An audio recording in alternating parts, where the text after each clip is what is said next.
hello guys. Hello, this is for Libra. Okay, Libra. Tingnan natin Libra kung anong messages, vibration, gabay, energy para sa inyong lahat. This is general reading, so I hope na makaresonate kayo dito. Money, career, financial reading. Money, career, financial reading.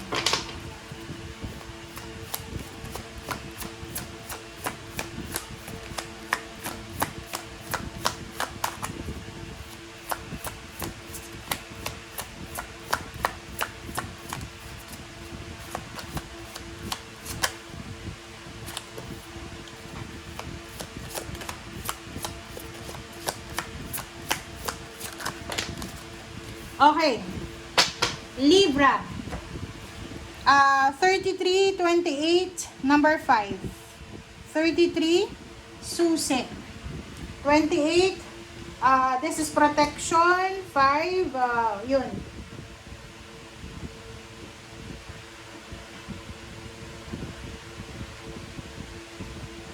Okay. Okay guys.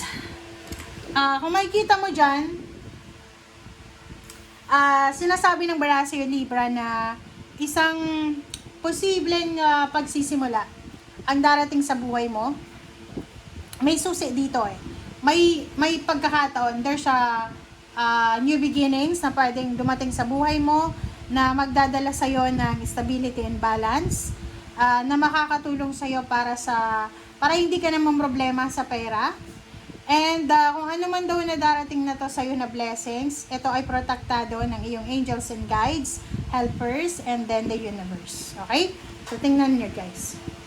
Ay, kita mo ba? Sabi ng baraha, kung ano man tong gagawin mo, kung ano man siyang plano mo, this is divinely guided. And this is nasa tamang direksyon, tamang timing ito. Parang ano to, anong tawag dito? Pagtanim. Gusto mong magtanim ng binhi para sa future mo. So, gusto mong magkaroon ng business, gusto mong mag-save ng pera, gusto mong i-manage yung finances mo ng maayos, parang ganun yung mga plano mo sa buhay. And walang problema dyan kasi you are protected ng iyong mga guides and angels, and you're protected ng universe.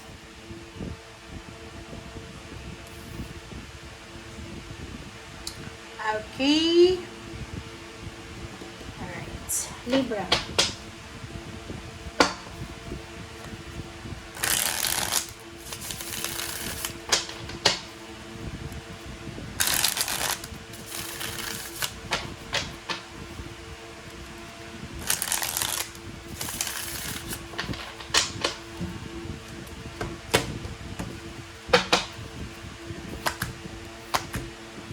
Alright, 6 of Cups, 6 of Wands, 66.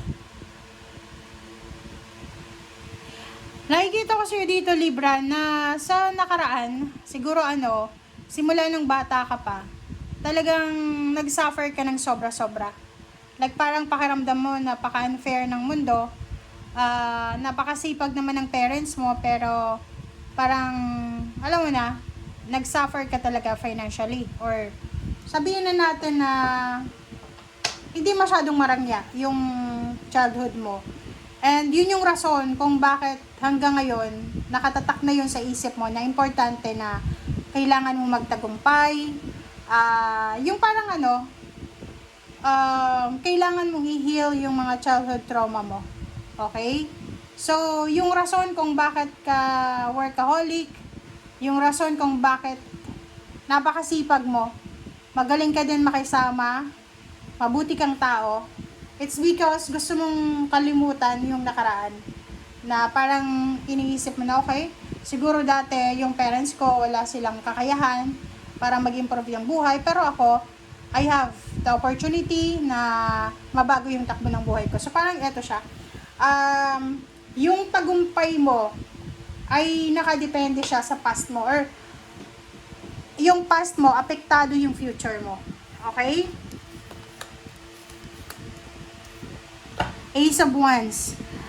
Dito sinasabi ng barahan na isang exciting na collaboration, partnership ang pwedeng mangyari. So, maybe, business collaboration, partnership, mga plano na pwedeng magdala sa'yo ng sobra-sobrang lakas loob. King of Wands, OMG, talaga. So, sabi ng baraha dito, kung may trabaho ka na, may mga offers pa ng trabaho na matatanggap ka. Nakikita ko sir dito na magiging sobrang busy ka, abalang-abala ka, siguro this month hanggang sa December. High Priestess and Five of Cups, Hierophant. So, sinasabi ng baraha sa'yo, lahat ng sacrifices mo, ay magbubunga yan ng maganda. Okay? Wala kang dapat na panghinayangan. Hindi ka dapat nanghihinayang sa kung ano yung ginawa mo sa past or ginawa mo sa ngayon or kung anong mangyayari sa future. Kasi wala kang control doon. Okay? Just let go. Let God. Let it flow. Kasi minsan, kahit anong sipag natin, kung hindi naman resonated sa plano ng Diyos, walang mangyayari. So, given, napakasipag mo, walang rason para maghirap ka sa buhay, pero kung hindi pa rin maaluwa yung buhay mo, siguro hintayin mo na lang kung kailan ka bibigyan ng Panginoon ng blessings. So, diba? Apektado talaga guys yung 6 of Cups mo. Dalawa yung 6 of Cups mo. So, sabi ng baraha sa'yo dito, nakadepende sa nakaraan mo kung ano yung magagawa mo sa ngayon. Ang example dito is siguro hindi ka nakapagtapos ng pag-aaral. So, dahil sa hirap ng buhay dati, ng mga panahon mo, hindi ka nakapagtapos ng pag-aaral kasi nagtrabaho ka agad. So, eto, apektado noon yung source of income mo sa ngayon. Siyempre, 'di ba?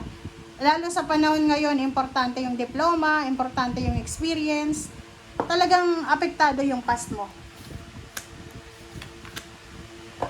Okay, so sabi ng baraha, instead daw na mag self-pity or whatever man, sinasabi ng baraha sa'yo na just continue lang, ipaglaban mo kung ano yung karapatan mo, ipaglaban mo kung ano yung pangarap mo. Okay? 9 of Cups, and sabi ng baraha sa'yo dito, in the near future, lahat ng mga pagsisikap mo para sa pamilya, para sa sarili mo, para sa mahal mo sa buhay, may bibigay mo at makukuha mo yung satisfaction na minamanifest mo. At sa ilalim neto, this is victory and success.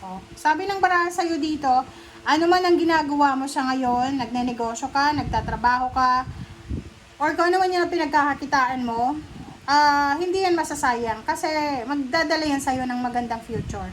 Okay? Happiness and so much blessings. Trabaho and power. Diba? Stability and balance sa pera. Okay guys, thank you for watching and see you again. Bye! Nabubulol na naman ako.